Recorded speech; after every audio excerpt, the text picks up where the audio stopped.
Mark 4:31 to 32, it is like a grain of mustard seed, which, when it is sown in the earth, is less than all the seeds that be in the earth. But when it is sown, it groweth up, and becometh greater than all herbs, and shooteth out great branches, so that the fowls of the air may lodge under the shadow of it.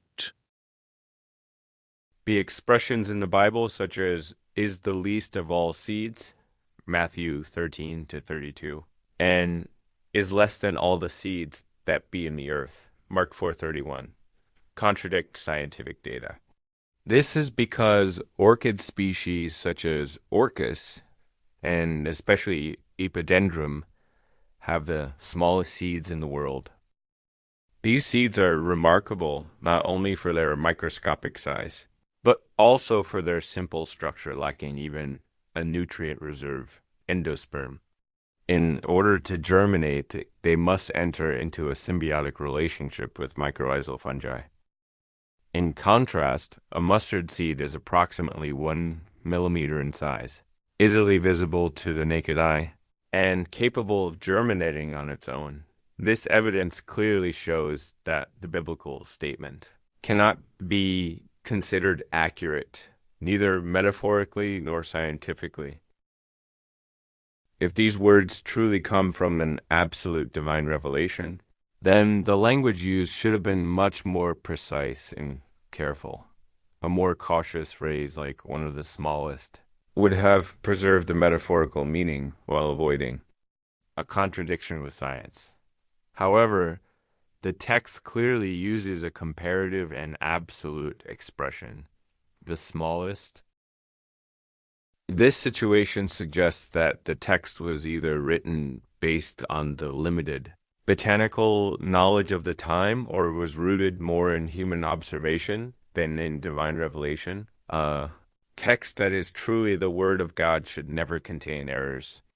As a result, this verse clearly contradicts scientific data, making it a striking example that the Holy Scriptures do not always contain universal and timeless truths. The common Christian defenses of the phrase the smallest seed is the mustard seed found in the Bible argue that the passage is metaphorical, conveyed in a way understandable to the people, based on the knowledge level of the time, and that the Bible's purpose is to deliver a spiritual message rather than scientific teaching. However, there are strong objections to these defenses. Since the text contains absolute and definite expressions, it cannot be metaphorical. If it is the Word of God, it must carry a universal and timeless truth and cannot be limited by regional or temporal knowledge providing incorrect information. Based on the target audience contradicts God's wisdom, and even a spiritual message cannot be considered separate from scientific reality. Revelation must be consistent both spiritually and factually. Otherwise, the divinity of the text is called into question.